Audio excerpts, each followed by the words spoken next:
Hey everyone, welcome to Build It with Tim, where I take your user suggestions on features and apps and different modules that you'd like to see built, and I'll build it for you live and on the fly. Okay, so today we are working on payment systems. Okay, so I'm going to build an app to allow users to pay for some sort of item within an application. In this particular use case, I'm going to be doing it within the context of placing an order and adding items to that order. And to do this, we're going to use Stripe payments, record rules, and complex formulas. Stripe payments is a native Tadabase feature that's going to allow us to connect to our Stripe account and process credit card information directly from the live app. Record rules are going to be hugely beneficial for us to update and insert new values or new record values. And complex formulas are going to enable us to summarize and total different numerical values. For instance, totaling all of the order line items for the particular order and then passing that whole grand total over to Stripe. Okay, so as usual, we're going to take a look at the finished application first, and after that, we will jump right into the builder and get going. So here is a little demo of our finished application.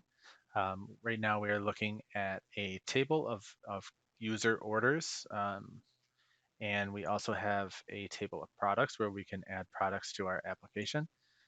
Inside of the order details page, so I'm going to create a new page. Or a new order, I'm sorry. After creating a new order, I'm taken to my order details page. You can see the order status is currently unpaid. I have a field here to enter my credit card information, and I can also add products to my order. Okay, and then once I am ready to pay for my order, I can fill out my credit card information.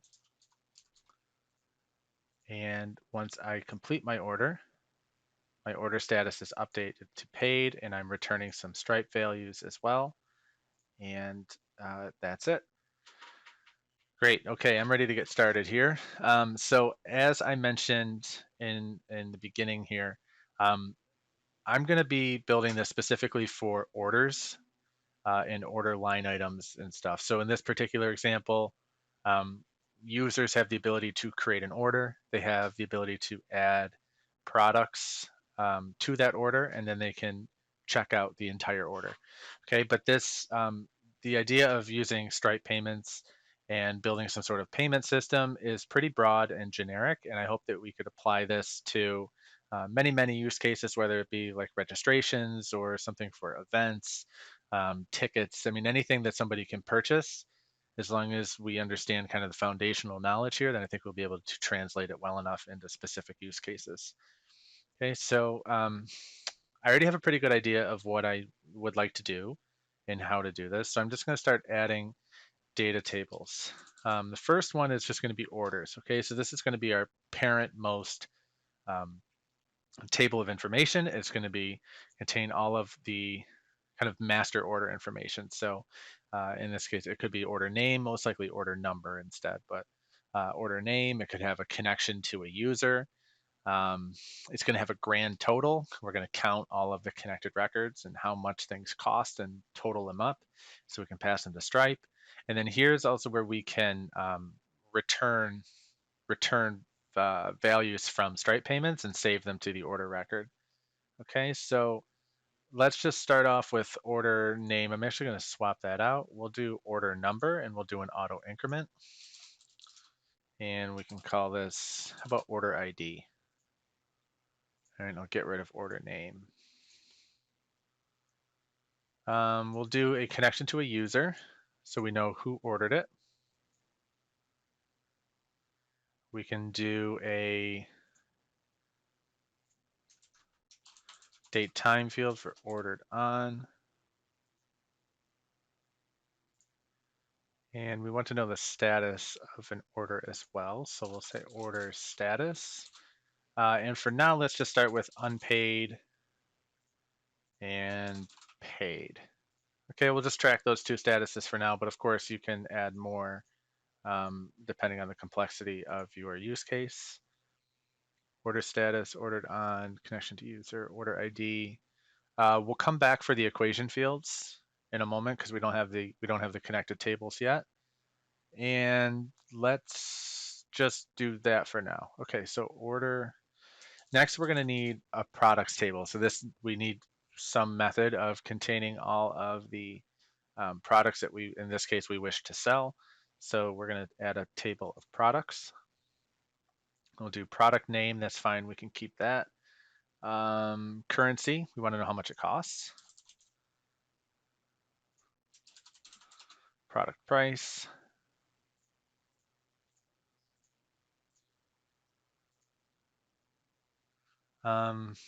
Probably don't need any more than that, actually. Just the product name and the price. Obviously, you could have more information about products, and that's totally fine. But again, we're trying to just keep this simple. And so just so you can kind of get an understanding of the different processes that I'm using here. Okay, so the third table is going to be a join table.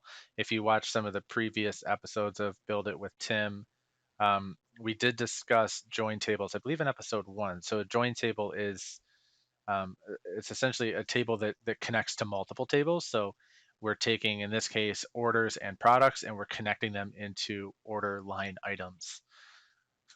And that's exactly what I'll call this, order line items.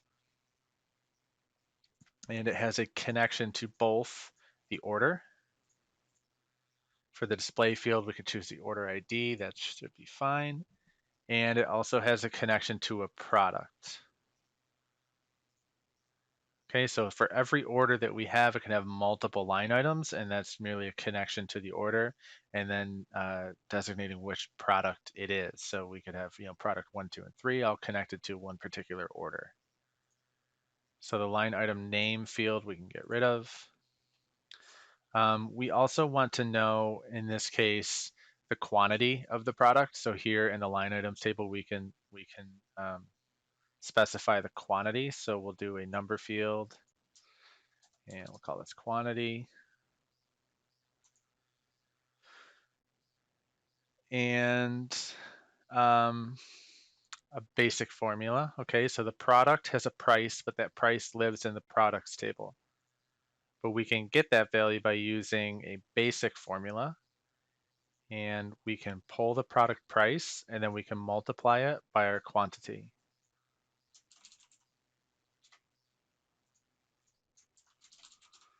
Total, okay, we can specify the currency.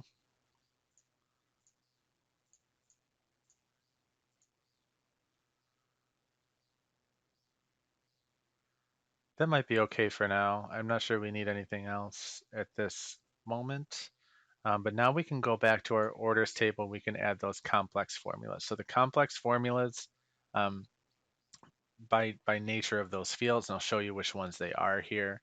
It's count, maximum, minimum, average, sum, and roll up. Okay, so all of those fall into the category of complex formulas. And what that means is that it has the ability to look into connected tables and perform some sort of calculation. So in our case, we want to know the grand total of all of the line items that are attached to an order. So we're going to choose the sum function, and we can call this grand total. Here we're going to select the connected table. So we're looking at order line items. Again, we're going to specify that we're summing these values, and we can choose the basic formula field that we just created and the line items table as the field that we're going to sum.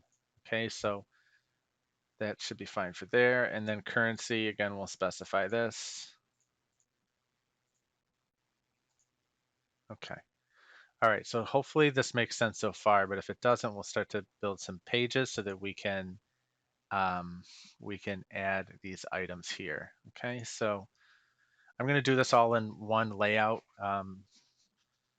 just for ease of use, I suppose, but just so you can kind of see everything from a more global perspective. So we have orders, and we can do we can just do a table for now. So this is going to be orders. We want to be able to add new orders, and we want a link for details. Okay, and then we're going to do products, and we're going to be able to add new products. All right, so let's go to our orders. Nope, let's do one thing first. So let's actually just go create an account here.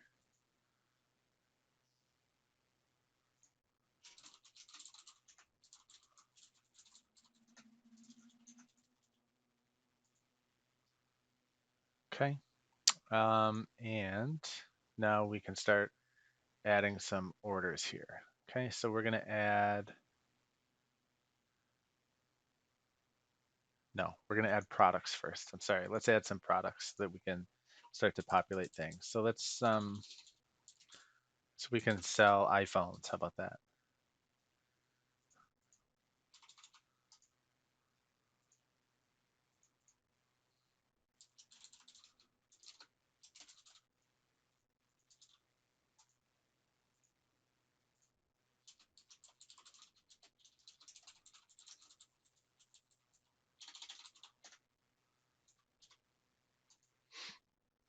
Okay, we'll keep it simple with just 3 products here. We have iPhone 13, a case, and a screen protector.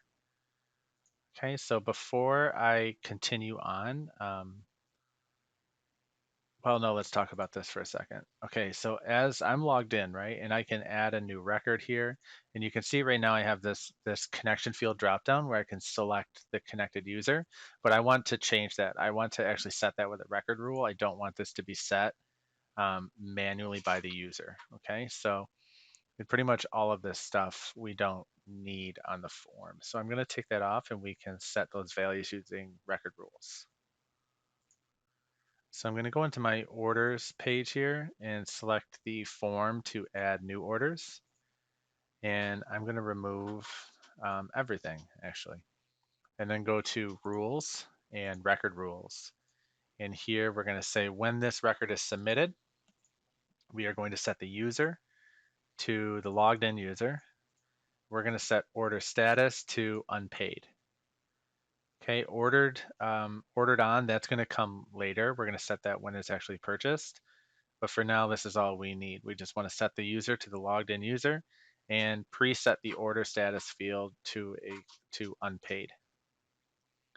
Okay, and then the next thing we can do actually is go to submit rules, and we're going to redirect to the order details page. So I'll show you this in a second, but this means when somebody hits the submit button on this form, rather than just going back to show the table of all orders, it's going to go directly to the order details page for this particular record. And I might as well set up the order details page a little bit further while I'm here. Okay, so here we have our order detail component, which is fine. I'm going to add a table for connected order line items.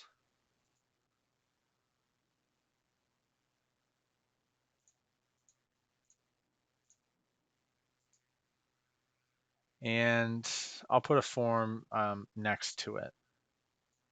So I'm going to resize this a little bit and then add a column to the left. And inside that column, I will add a form to add new order line items. Okay, so this is going to, because we chose this particular data source of the add new order line items connected to this order, we don't need to include the order connection field here. That's going to be set automatically. We can just select the product and the quantity.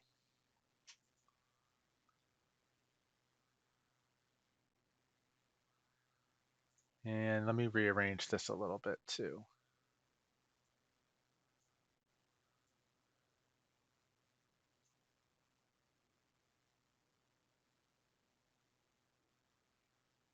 Okay, that's fine. And I'm going to enable this hide empty fields, okay, because I don't want to show certain fields if they're empty, like ordered on. All right, so let's go ahead and preview this now and see what this looks like. Okay, so again, we are still logged in. We're going to add a new order, and it's going to take me directly to order details. You can see order ID is set automatically by that auto increment field, so it's order ID number 1. This value was order status was updated by a record rule, and the user was also set by a record rule. Okay, so now I can start adding items to this order. So I'll do one phone. Okay, and I want to just stop and just make note of something. So not only did the record get automatically updated to this table, but if you notice the grand total, so this is the sum field, the complex formula on the order table, this also gets populated or updated automatically. So as we add items to order line items, and we have totals populating from our basic formula field, then this field is going to automatically read these values and update. Okay, so if I add, I'll get 2 cases, and we'll get 2 screen protectors as well. Okay, so our grand total is now up to $1,069, and here's all of our line items. Okay, so the next thing we need to do is give the user the ability to pay. Okay, so in order to give our users the ability to pay for this order, we need to set up the Stripe payments feature. So the first thing I'm going to do is I'm going to log into my Stripe account. And if you haven't created a Stripe account, you're going to need to in order to utilize the Stripe payments feature. And once I'm logged in, I'm going to enable test mode up in the upper right-hand corner here. Okay, once I'm in test mode, because I don't want to test this whole app with real money, so this is going to give us the ability to just experiment in a sandbox environment. So we're going to enable test mode and go to developers, okay? And then under API keys, you're going to see 2 different API keys. Okay, we're going to have our publishable key and we're going to have our secret key. Okay, so the secret key is the one that we're going to need. So we're going to click reveal test key, and then we're going to copy that value and just paste it somewhere for now, and we'll enter it into the builder in a moment. Okay, and once we're back to the builder and we've successfully copied and pasted or just copied our secret key from Stripe, we're going to go into the settings of our application. We're going to go to the Stripe payments menu item here, and we're going to enable this. All right, once enabled, and I apologize, I misspoke. We're going to actually need both the publishable key and the secret key. Okay, so the publishable key, I have this copied off screen here, but because we're in our test environment within our Stripe account, um, the API keys are specific for your live environment versus your testing environment. So I need to paste my values into the test API detail section, and I'm going to just go ahead and do that now. For you, if you are interested in using this in some sort of production application, then you might want to copy over your live API credentials as well. Or you could always come back and fill them in after you're done testing. But I'm going to put in my secret key or publishable key and the secret key, and then we're going to click save. Okay, so now that all this is enabled and configured, if I go back to my order details page, let's see, I'm going to make room for this component here.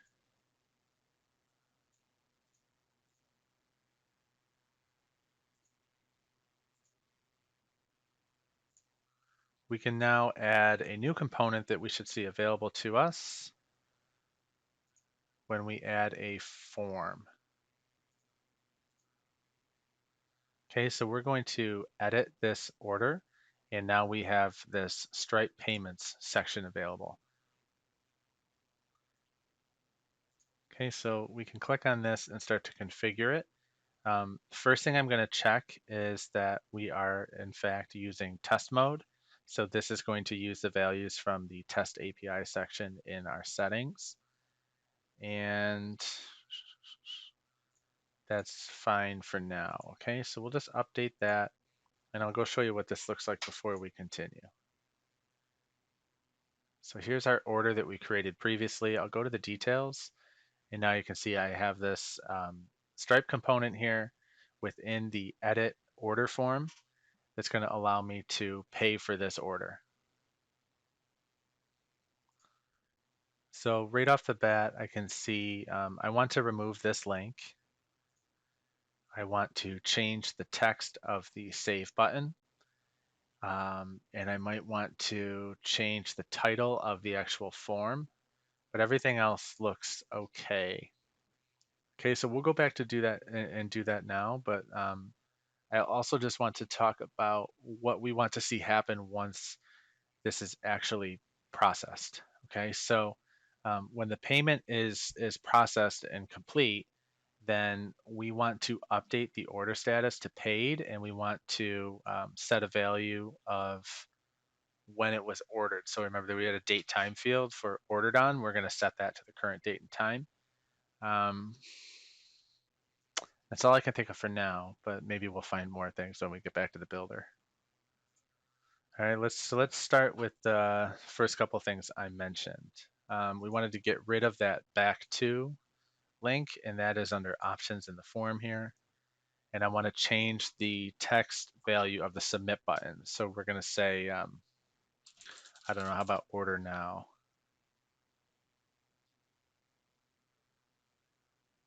And what else? Oh, order form. Why don't we just get rid of the, no, we can say about checkout. Okay, so the order form is now renamed to checkout. We removed the back to orders link, and we changed the text value of the submit button. Okay, so now we need to configure this actual Stripe component inside of the order form, and we need to feed it some values. Okay, so by default, we have the amount and the currency. So the currency, right, for me, it's going to be USD. And the amount is actually going to come from a record value of our complex formula of grand total.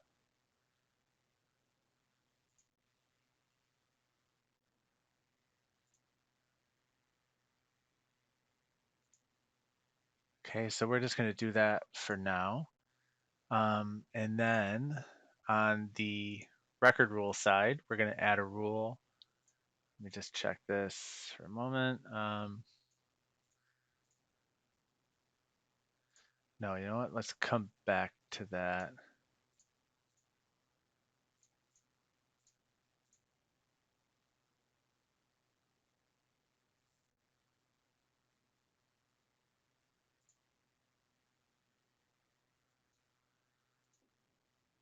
I might have to test this a little bit. Order status. Okay. Sure. Let's just try it like this. I want to see what happens when the charge fails. Okay, so we're going to go back and preview this page. But quickly, I wanted to show you something else that Stripe has available for us to use. Stripe has, they conveniently give you a whole bunch of different card numbers to use for testing. So if you want to test like Visa, you can use this number and any 3 digits for the CVC and any future date, and this will give you a successful payment when you're in your testing like sandbox environment. So for us, we're going to use this one that we want to see when something is successful. But they also give you things that will show you when cards fail. Okay, so declined payments. This will just throw a generic decline error. But there's other ones too, insufficient funds. There's lots of different test cards that we can use here in order to test different variables and different ways that our application could be used here. So I'm going to copy this one, the generic decline. Okay, so I'm going to test the declined card first because I want to make sure that when we click order now, it's not going to process the form unless the payment was successful. Okay, so I'll paste in my my card details here. I believe this can be any future date. I actually don't need the zip code on here, but that's fine. We can leave it for now. Okay, so when I press order now, it should not actually submit the form. It's going to say your card was declined, and yes, that's exactly what we wanted. So it did not update the order status. It's only going to do that when we enter a valid valid test card. So in this case, this is, oh, I suppose I could have left that. This card is going to be approved for my test purchase. and that should complete our order. Okay, perfect. So form successfully submitted. We can change that message. You can see it updates our order status to paid. Okay, so you may have noticed previously when I was messing with this Stripe component here, is we have some inside of record rules, we have the ability to save some of the information that Stripe returns to us. First, let me just I'm going to turn off post code. Um, right, so we can actually save. Let me just get to here. So Stripe payment value, we can save the customer ID. So if it's a user that's created or a customer that's created inside of Stripe, we can return the customer ID, the charge ID, the amount that was charged, the receipt URL, the status. Now this is Stripe's status, right? So we could actually save this alongside our own internal Tadabase status, or custom values, okay? And we can reference Stripe's API to specify our custom value that gets returned. Okay, so let me go back and create some fields to hold those values. Um, ordered on, we need to set to current date and time. And let me just look at this one more time so I remember what we need to make. New charge ID. Okay. Okay, so we're gonna do.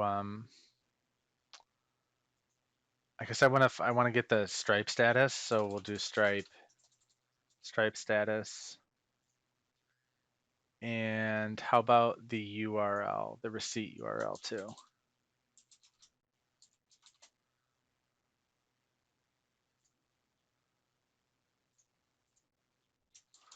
Download receipt. Okay. Right, so back in the page builder, order details, our order form, Stripe component, and whoops, no, wrong place. Go to rules, record rules, here we are. And we're gonna set Stripe status to the Stripe payment value of status, and we'll do the link to the receipt URL. Okay, and then we will add those to this detail component. Okay, so again, I have hide empty values as enabled. So by default, when like the order is first created, you won't see these fields until after everything's processed. So let's actually go back and make a new order. Right, this is order number 2. Let's buy 5 iPhones. Okay, and then we can do our fake test card. And it should be fine. Okay, so here we are. We returned the Stripe status alongside our own order status, which we updated using record rules.